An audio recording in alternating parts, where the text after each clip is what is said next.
Okay, without further ado, we have a wonderful keynote presenter today. Really excited about Terri Pease. And she has been an educator throughout her career. And later on, she actually married somebody that had Parkinson's. And following the death of her husband, Peter, who lived with Parkinson's for 30 years, I believe, she drew on both her personal journey and decades of professional experience to write her acclaimed book, Love, Dignity, and Parkinson's. Throughout her career, she has trained staff nationwide in delivering supportive, empathic, and trauma-informed care today. Today, Terri uses that foundation to guide and empower families affected by Parkinson's, helping caregivers to navigate their roles with compassion, resilience, and practical self-care. So without further ado, I would love to welcome Terri to Pittsburgh. She's from Yarmouth, Maine. So let's give her a big round of applause and for her wonderful keynote today.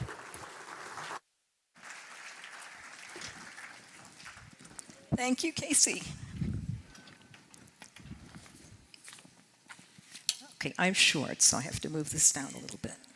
Thank you, Casey. I'm so glad to be here. And I'm going to start by telling you a story. I've been married to my husband who had Parkinson's disease when I met him for about 6 or 7 years when I had a routine doctor's appointment, and I went to see my doctor, and she sent me off to a specialist and did the things that she did. And when I went for my follow-up appointment, my husband was at home, and he was, managing by himself for that moment.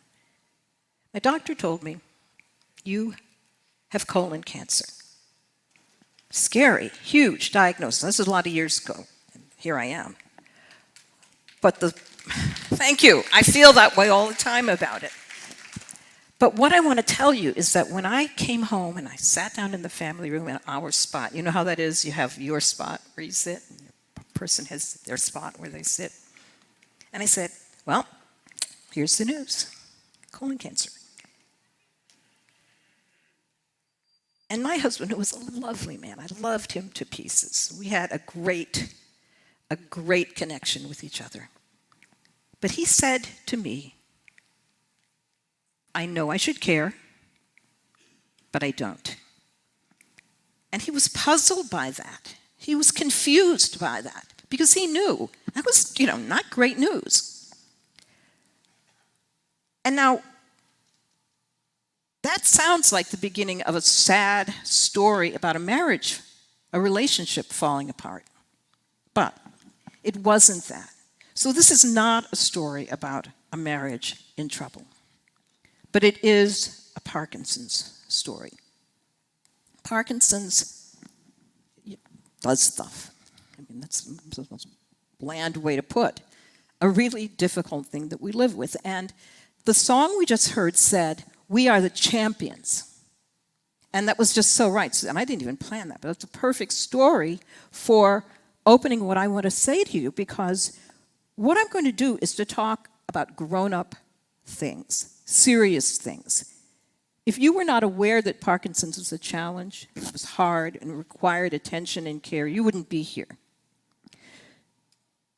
And what I know, trying to live as a grown woman, as a grown person, is that not being afraid to name hard things is part of learning how to live well with hard things, being able to name the tough things. So that's part of what I'm going to talk about today. And my stories, I hope, does not come across as an unhappy ending. A couple of endings. One was that I found out, my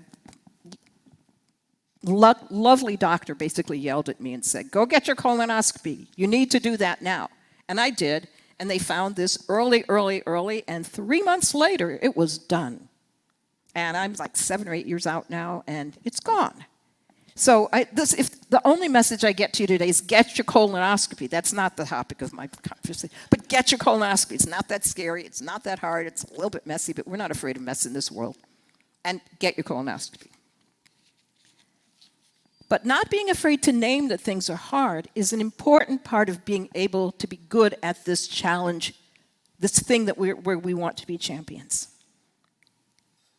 So I want to tell you a little bit about my marriage to my lovely husband. We were a late life marriage, and like a lot of people these days, we met online. And before I ever laid eyes on him, I knew two things about him. I knew that he had Parkinson's disease, and I knew that he had a 12-year-old. He was widowed, and so he was sole parent to a 12-year-old. Now, he was also an older parent because he was in his early 70s, and I was 10 years younger, 12 years younger. Guess which one I was more afraid of, the Parkinson's or raising a preteen? You can imagine, that was harder. She's turned into an absolutely lovely young woman and my daughter in every way. But we were just each other's person. You know how, if you're lucky, you meet this person and you say, "Where were you?" And that's how it felt when we met. And, one of my thoughts was, where were you 25 years ago? We missed all this time. But who knows if we would have known what to do with each other 25 years earlier. You never know. But our late life marriage began with my understanding that he had Parkinson's and my absolute confidence that I could do what I would be called on to do. Because, to be very frank about it, I had no idea what I was joining in. And I think many of us, when we hear the word Parkinson's, we think sticky feet, shaky hands, a little bit of problem with balance. We maybe think about having seen Michael J. Fox in some, the progression of his life over time, but we don't know. We loved music. We went to concerts. We traveled a little bit because we sort of missed that window. We built a bridge in our garden. I was so sorry when we moved away from that house and left the little garden behind that we had built. And we moved to the town, the community, the place where we both really wanted to be on the East Coast in Maine. I think Casey said Yarmouth, Maine, a town right near the water. But you might imagine that once we moved, things changed. He stopped driving. It became much more difficult to go to museums. We really couldn't travel anymore. We couldn't go to concerts anymore. All of those things started to fade away. But one of the lessons that I was able to learn, and one of the things that I want to bring to you, is that whatever grace you've had in your relationship, whether it's a marriage or a partnership or community connection, whatever grace you have had can be sustained and can be retained, even in the face of the challenges that Parkinson's is going to create for you. Because Parkinson's walks in the door, as I will tell you. And what I didn't know, and I would ask you, I did not know until I discovered it on my own, that when you think about being a care partner or a caregiver to someone who has Parkinson's disease, you don't know that it is, in some fundamental ways, a relational disease. You understand what I mean by that? We know within the bubble of the person who has Parkinson's all of the really difficult and complex and varied things that Parkinson's can do. But no one told me that the way that you and your husband, partner, parent, child, friend, the way that the two of you are with each other will be profoundly impacted by Parkinson's disease. Is this something that you have started to discover? Raise your hand. Have you discovered that it changes your relationship? Did anybody tell you? I didn't know. And this secret about Parkinson's being a relational disease is one that our doctors really either don't or can't describe and explain. I think they may not know. I think they may not understand. And I think it's such an important thing to talk about that I'm, out here on the road saying this is important, this matters. And the quality of caregiving that we can give is directly impacted by how we sustain the relationship between us. Does that make sense? It's so important. I took care of my husband for 9 years.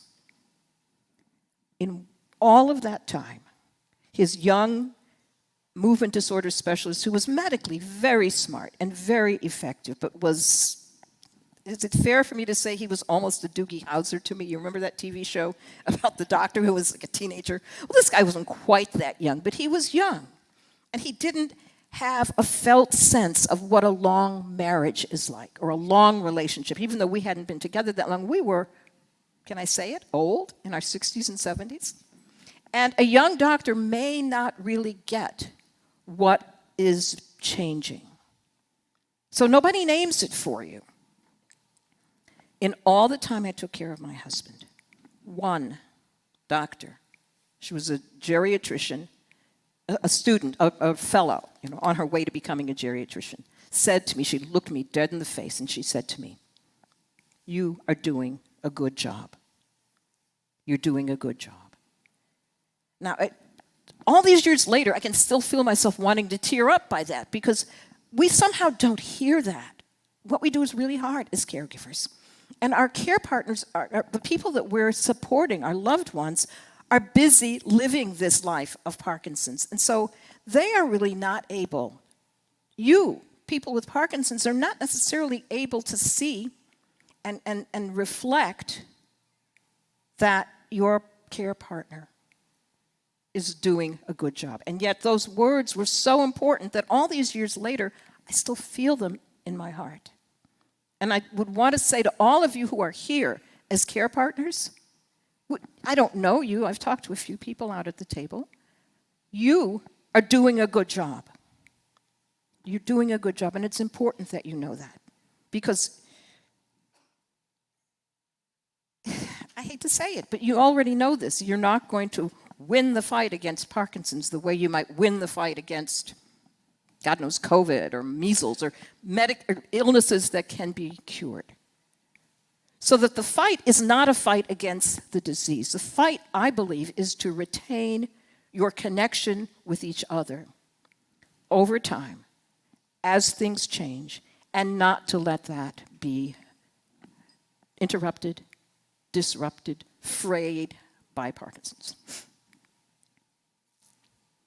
An insight that I hope to share, I will share with you and hope you find it insightful,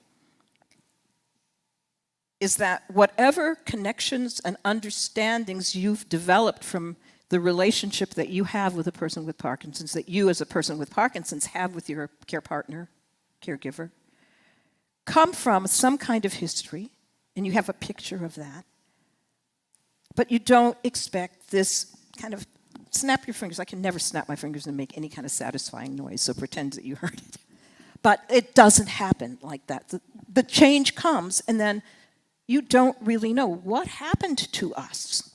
I'm sure many of you have had that question. What happened to us? And the understandings that brought you together, whether it's because you're parent and child and parent. I just heard from somebody whose young son had Parkinson's. Those commitments and connections, unspoken and spoken, and maybe even made in the form of a formal marriage vow, in sickness and in health, for better or for worse. And I get in trouble when I say this, they're not enough. In sickness and in health is not enough to help really sustain the connection between you. It doesn't have to be that way. You don't have to lose your connection with your loved one, whether your loved one is your care partner, caregiver, or your loved one is the person with Parkinson's.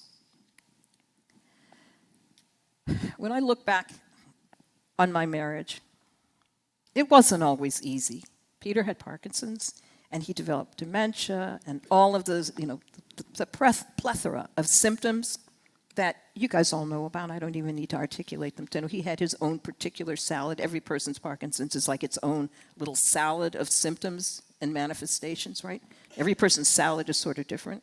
He had his own salad, and there were times that were really, really hard. But I never had a day when I was sorry that I was married to him.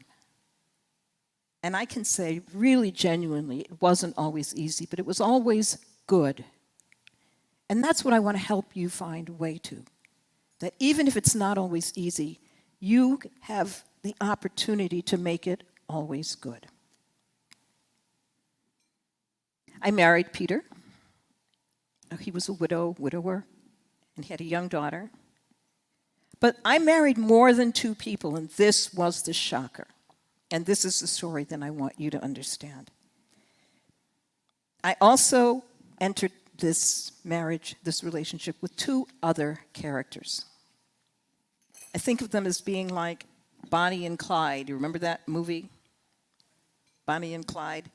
Well, there are 2 intruders who come into your household, into your relationship, when Parkinson shows up. One of them is a thief, and I talk about that in my book, Love, Dignity, and Parkinson's, where I say that Parkinson steals, and I use the acronym STEALS. Parkinson steals sleep, you know that, and all sorts of manifestations. Parkinson's affects thinking and steals your capacity to think the way you used to. Doesn't mean you can't think, doesn't mean you can't think well, but it changes your thinking. Parkinson changes elimination, the incontinence issues, STEA, affection. Nobody tells us that Parkinson's changes the ability to experience, feel, express affection. And yet it's so present in our households. The other letters, STEAL, learning. It's very hard to learn new routines, to remember plans, because learning is changed. And then the S, STEALS, sex and other impulses. Chances are nobody told you until you saw it that sexuality and intimacy are profoundly changed by Parkinson's. That there can be, my husband was a fixer and he loved to build things, and he built a lot of the furniture in our house. And then it got to the point where he would build, he built a little frame, we still have it, and took it apart. Just built it again and painted it and took it apart. And he was having a great time, but I was like, why? Right? And it was okay, it was safe. The day he was stood on the top of a 4-foot ladder trying to change a light bulb was not so safe at 3 a.m. Please come to bed, right? But Parkinson's does all of that stuff to us. And these are things, they call them non-motor symptoms that really have a profound effect on the sort of is ecology the word that I mean, the environment within which a person has Parkinson's, and within which a person and the partner, caregiver supports them to walk through this disease in a way that keeps them feeling safe and well cared for. Sometimes at a great cost to the caregiver. So that's the thief who walks in and tries to steal this stuff from you. And if you don't know that's happening, you don't understand why so many things have changed, right? Bonnie and Clyde. I'm not sure which was which. But the other thing is that there's a liar who comes into your house, into your connection with the people who are in your world and who care about you and care for you. And that liar whispers into the ear of the person with Parkinson's, don't trust her. Something's going on here that's wrong. It's her fault. It's his doing. And those lies told by the symptoms of Parkinson's change your relationship if you don't anticipate them, if you don't understand them. I know that you are having an affair with the postman down the street, and I don't like it, and I want you to stop. Now, can you imagine that Parkinson's is changing a person's sense of affection? Like my husband said, I know I should care, but I don't. I know I should feel cared for, but I don't. Because it's almost like Novocaine to the emotions. One of the doctors in the room will make a big face if I'm saying something that sounds really medically wrong. But that's how it feels, I think, to a person with Parkinson's. It's like their ability to love and feel loved is compromised. And their thinking is compromised. So what do they say? You're changing. You're taking away my love. You must be having an affair with a guy down the street. If you see saying something pleasant to the postman, who may be the first person you've talked to in 3 days, to your partner it may feel like, she doesn't love me anymore. He's going to leave me. And all those worries are cooking up, and you see how they can affect your connection, your relationship. And boy, is it hard. So you've got a liar, and you've got a thief. One thing the liar said to my husband, and it was kind of, well, you tell me what you think. It was one night, and he said to me, I really like you. I really would like to ask you out.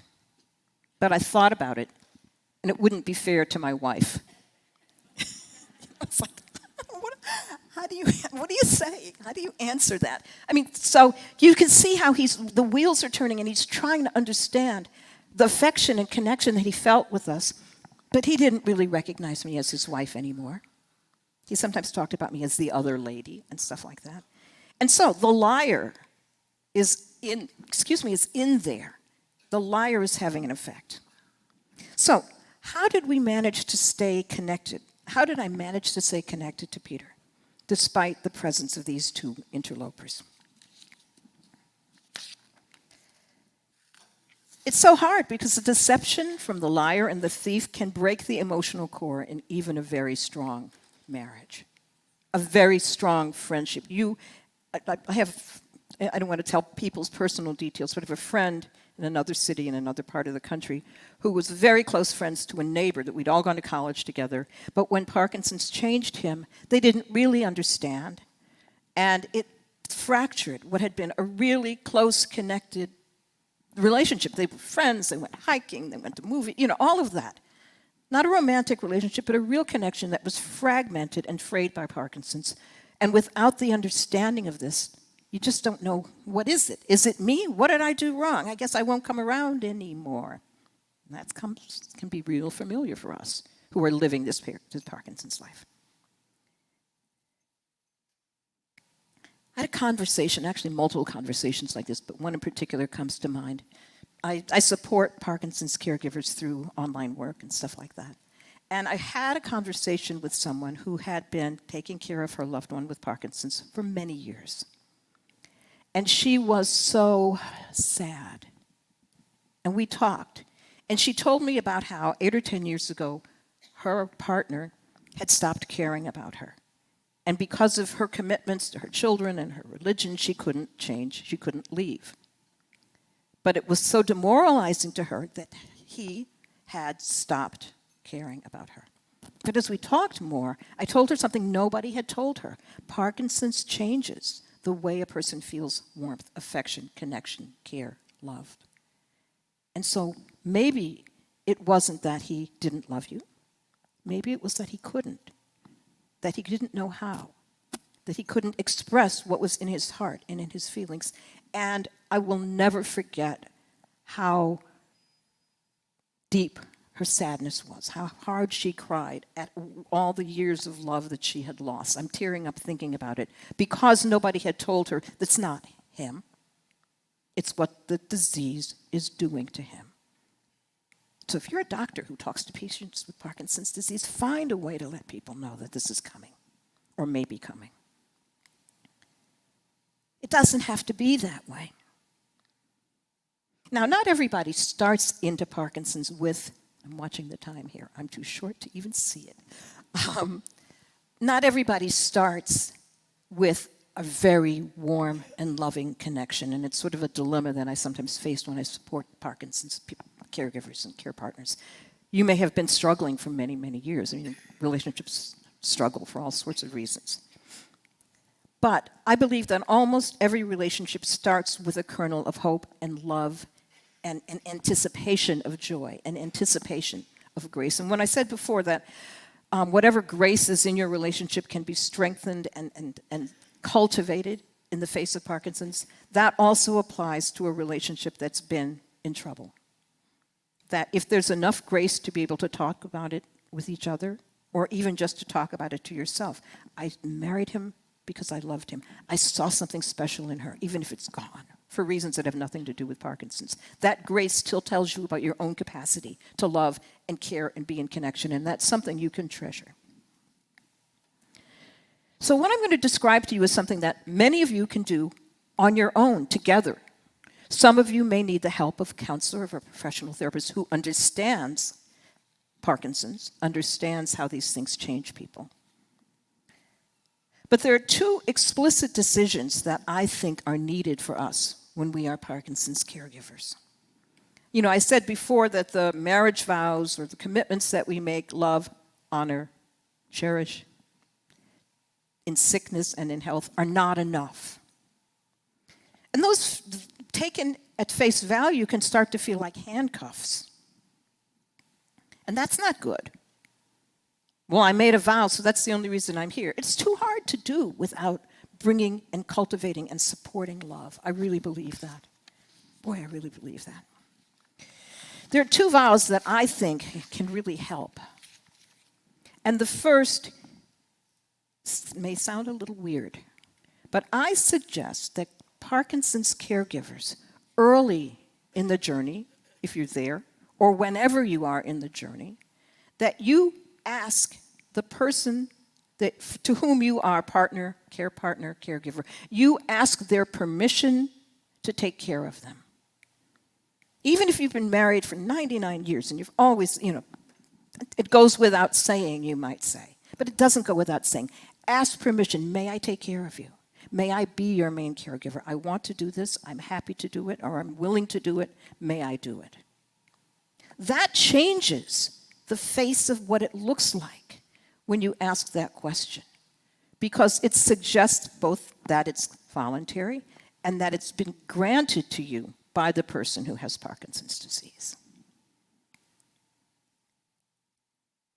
I give you permission to care for me, the person with Parkinson's can say, even when it's hard, even when I don't understand, even when I disagree, I give you permission.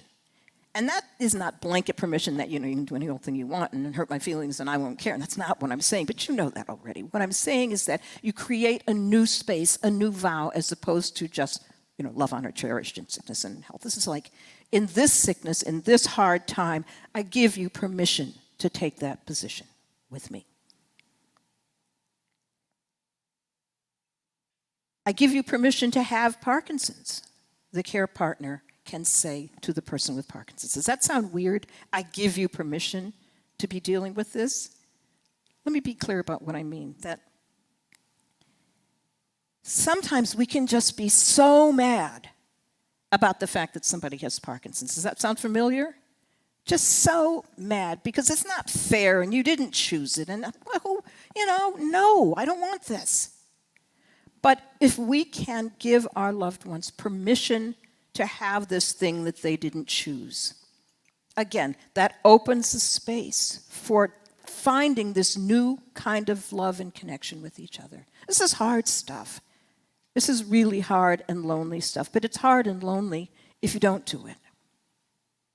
And this is part of what I came to understand as I look back on why my relationship with Peter worked so well, is that I was okay. Can I say this right? Was I okay with his having Parkinson's? Well, no. But this is who he was. We came together as him with Parkinson's and his lovely 12-year-old who's grown up to be, she was 12. But she's grown up to be an absolutely lovely young woman. And I gave him permission to have a teenager being a teenager, and I gave him permission to be a person with Parkinson's coming into my life. And so that means I know you didn't choose it, but it's okay with me that you have it. It's okay with me that you are a person with Parkinson's. Am I making sense, or am I saying something that sounds horrible? I hope it makes sense. But then there's the other vow. One is the vow of permission exchanged between you, but there's another vow, which is the vow of trust. I trust that when you make caregiving decisions, you are doing them in the context of this permission and in the context of this commitment that we make to each other. And so even when I feel uncertain and my thinking may be off center or something, there's a commitment to trust. And that's, of course, a big responsibility to accept that trust. But it's a framework for making things better, I think. I trust that the symptoms that you're showing are not something that you're doing in order to hurt or offend or harm me. When you wake me up every 2 hours, Lord, I remember months, if not years, when every 2 hours Peter was awake. Rub my feet. I need to go to the bathroom. You recognize that? It's hard. It's hard to have your body waking you up every 2 hours. And it's hard to be awakened when otherwise you could sleep. But I trust that your symptoms are not something that you're doing to harm me or to undermine our connection. They are simply here, and this is something that we are together encountering. I trust that when you make decisions or take steps, they come from the best of you. And when you can, I think, take that position, then your loving relationship, whatever little bits of grace or enormous wells of grace, if you've been really blessed, can be strained but not broken by the ravages of Parkinson's. And I don't know, I mean, I wish I could be as engaging and energetic as the music that we heard, but I also want to do this, what I call grown-up talk, that there's help for you, and a lot of it is in your own heart and in your own readiness to do this. Every one of you who is a care partner has, in some fundamental way, made the choice to keep doing this. Maybe it's because, well, I can't think of what else I would want myself to do. I sometimes talk to people whose parents were, scary, deadly, abusive, the kinds of things that we hear about on Lifetime TV or whatever the successor of Lifetime TV is.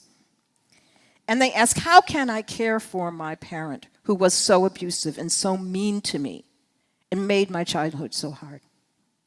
How can I feel good about it? And what I have said, and I think it's right, is don't do it because you suddenly have found a way to be, loving, connected, forgiving of this person who's harmed you. Ask yourself, what do I expect of myself? What should I do in order to value how I am being in this situation? And that's a way, even when there has been a lot corroding the connection, how do I want to be in this situation?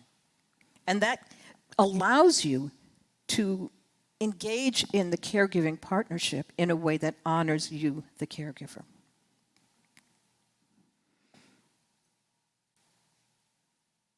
I have so many stories I could tell you about how things were with Peter. Let me give you one example, just because it was something that was really hard, but it was the right thing.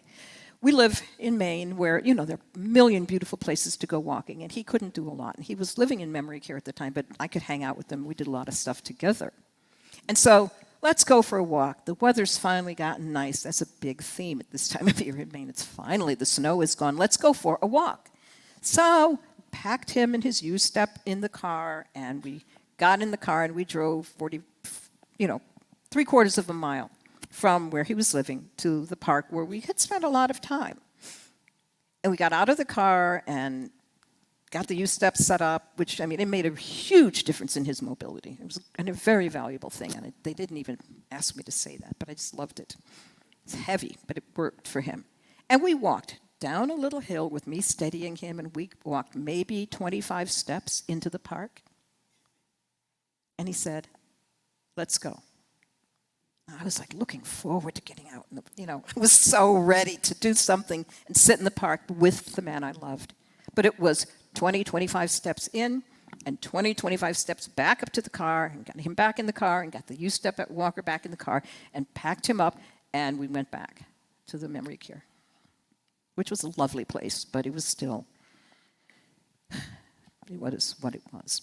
Now, there was a part of me, it's like, wait a minute, I did all of this just to, and you just turn around in the next minute, and you can see how you would, can you feel the steam rising in? But there was no point in that, because that was going for a walk together. And I let it be what it was. It wasn't easy to do that, and I'm not suggesting to you that there's some magic wand that's going to make you into some kind of, saint or something, but that allowing that to be all that Parkinson's let him do meant that we had a real full experience that lasted 20 steps down and 20 steps up. And it counted. And it counted. And I also, the other half of that is that when I had some time to myself, I took myself on the walk that I wanted. And I was not embarrassed to myself. I didn't shame myself for saying, I need to get out in the woods. I need to get out and see. I wasn't embarrassed by that, because I count too. Caregivers' needs count too. So our relationship was strained by the ravages of Parkinson's, but it was not broken. And I want to tell you, this is kind of personal, but I guess I wouldn't be standing up here if I wasn't willing to tell you personal stuff. At the end of his life, as I said, Peter was considerably older than I, and as he had said, I have lived my 80 years and 10, so anything else is like extra. And hospice was a wonderful resource in the context of his memory care. But at the very end of his life, as he was telling me about the things that he was seeing, and I was listening, and he saw his father, and he saw various things, and the day that he passed, I was lying on his bed with him. And we were in it together. Does that make sense? We were in his dying together. And the last thing he said to me was, "Oh, it's so beautiful." And he described hills and flags, and I'm not even sure what. It's so beautiful. And his breath slowed, and his breath slowed, and his breath slowed, and he left me. But it was so personal and connected and intimate that even though he was gone in his mid-80s, and even though I grieve him still, if I say his name one more time, you may see me break out in tears.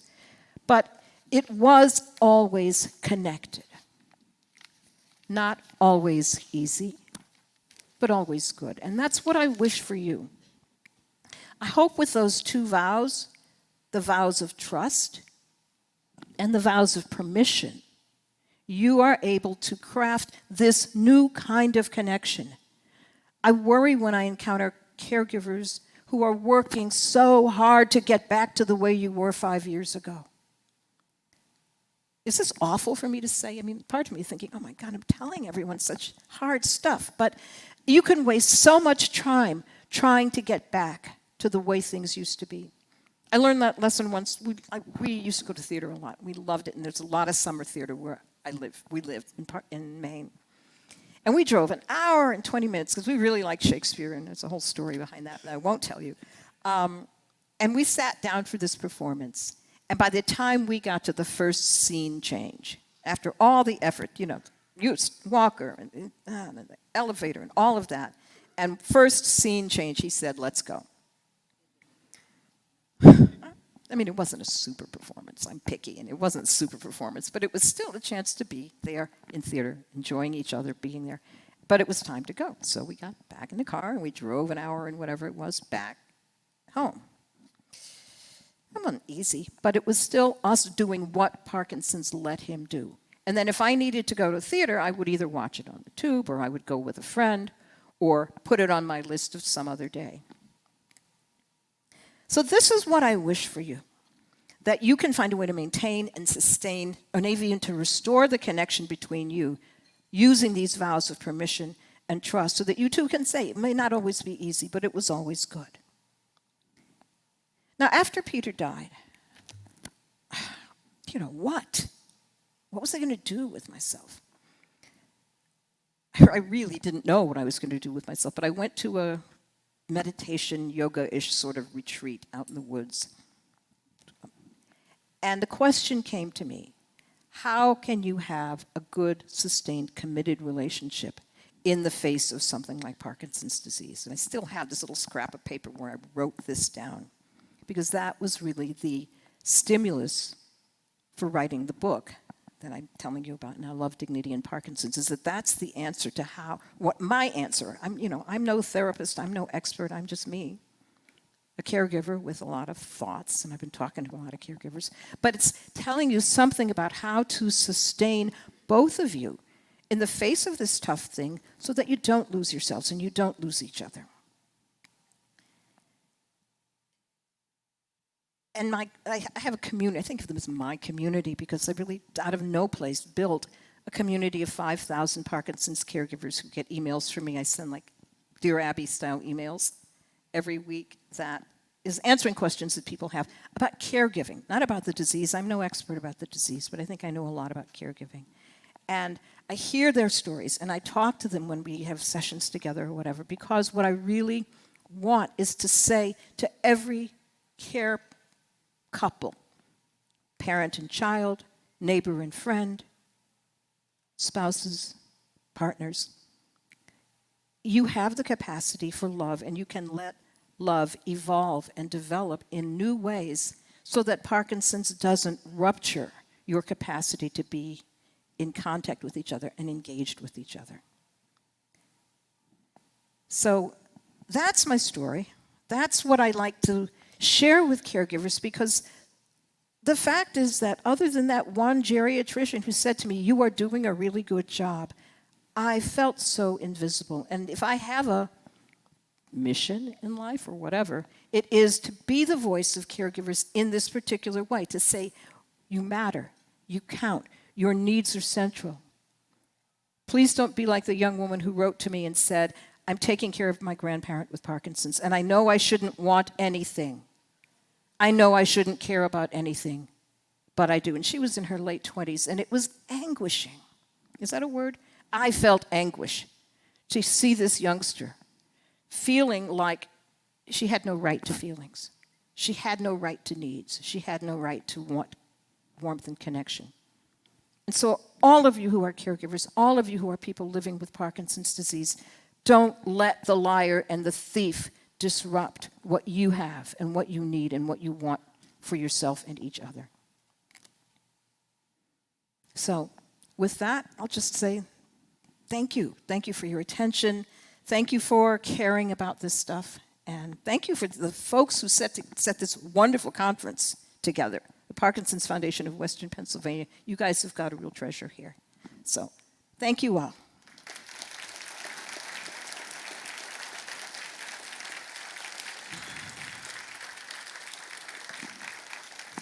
And if there's time, I guess we have a few minutes for questions.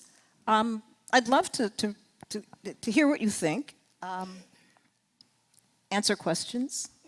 Just raise your hand if you have any questions. And we have a mic runner, because I will not hear you if the mic isn't helping. So I will wait to hear what comes across from the microphone. Oh, and our runner is actually running. Question over on that side of the room. Hi. Not really a question, but sort of a comment. Recently, I saw my mobility neurologist. I do have Parkinson's. And she asked me if I was depressed or anything. And I said, well, not really sad,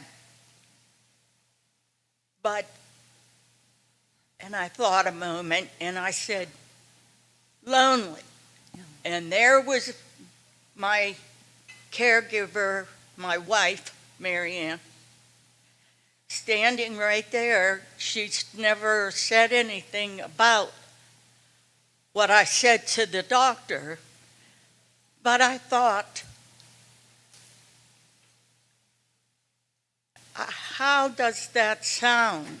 Lonely. She's there day after day, taking care of me, cooking food.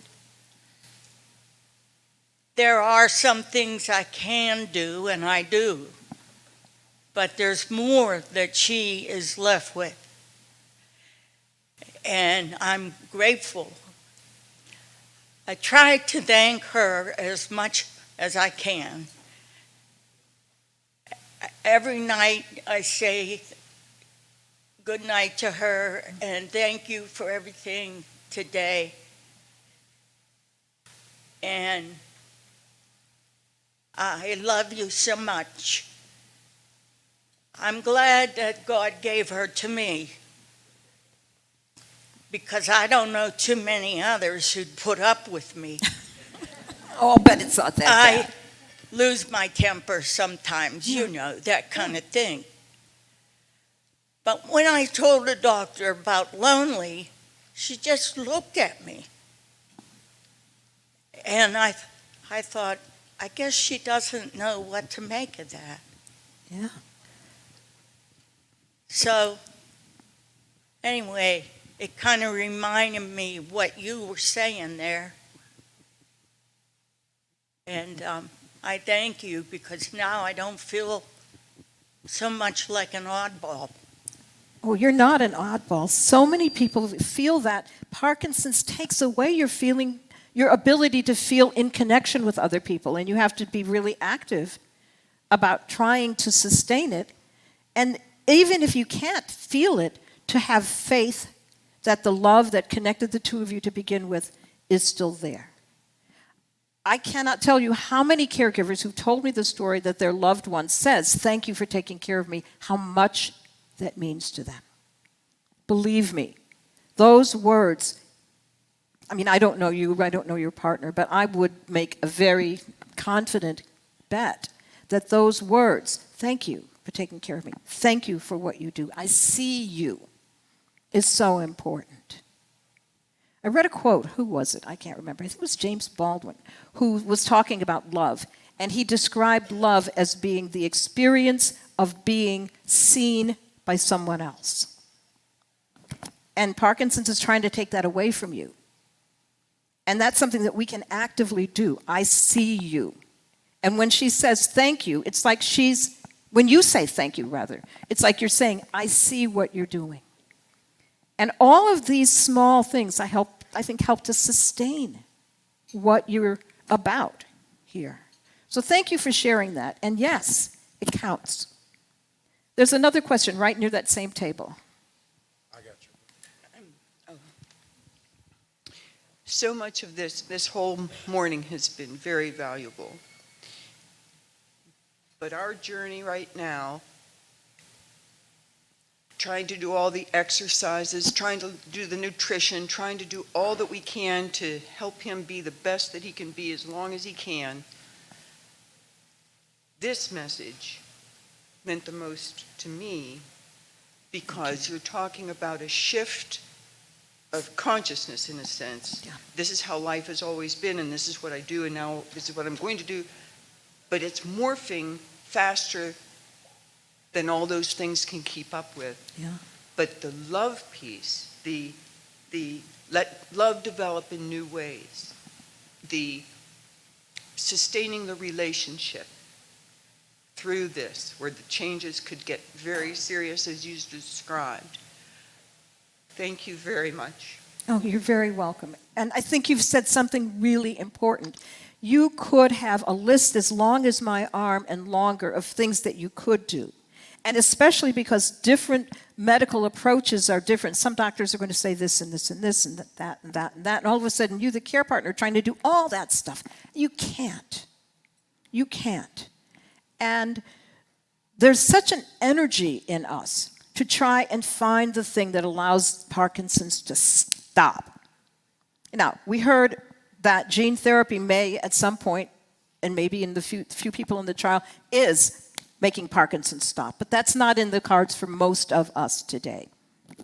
But I think what's really important is that you, the pair, the care partner, caregiver, and the person with Parkinson's, choose your path to do what you can.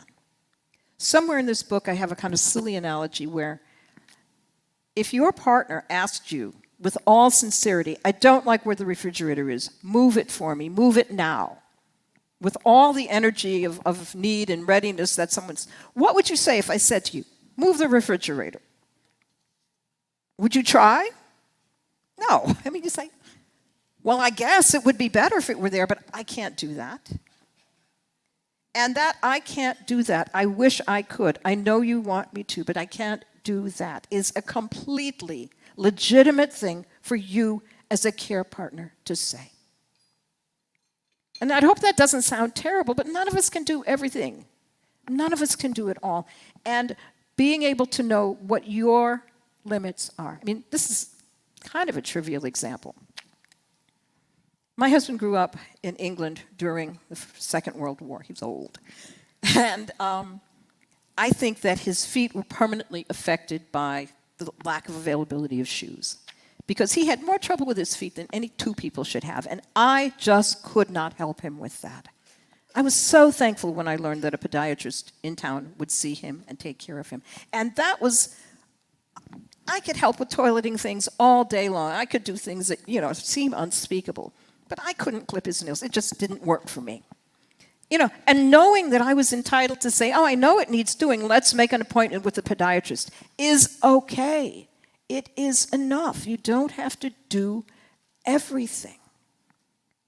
And when you can step back from trying to make Parkinson's go away, because, we are, can-do people as a nation. We can fix anything. But instead, how can we live well?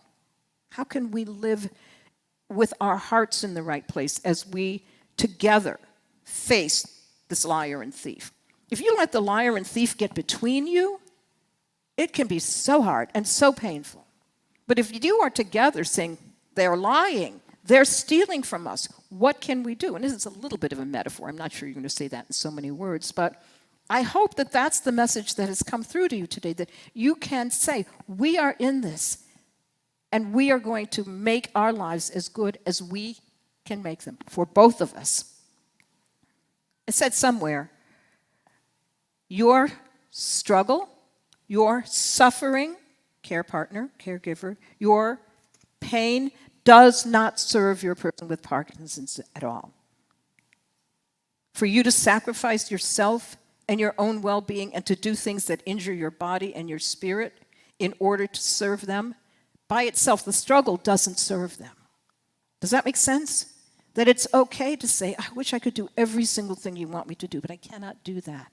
I love you, but I can't do that. It's a perfectly, in my view, who am I? I'm just one lady, but I think it's a perfectly legitimate and loving thing to say because you're taking care of his care partner. When you're a person with Parkinson's cannot take care of your person of their care partner, you have to do that for them. When they can't take care of you, you have to take care of you in the service of yourself and in the service of the Parkinson's relationship. Another question or comment? It's very bright right in that corner. Thank you, Wes. Thank you, Terri, for sharing your personal journey. And I want to thank you for all the caregivers that are here. You have given us your support and hope. I just want to say thank you for all of us. Well, you're very welcome. I'm just so happy to have been asked to do this. I talk to caregivers online all the time, and to see your faces and to see you with your person with Parkinson's really warms my heart and fills my heart and gives me energy for this work.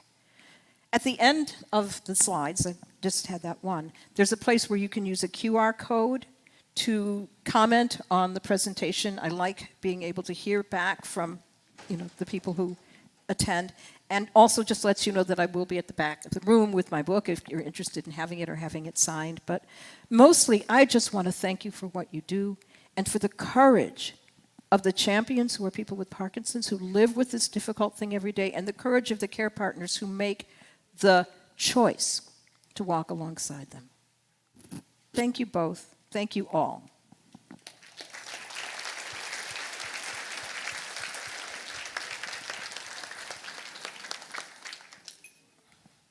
All set? Thank you, Casey.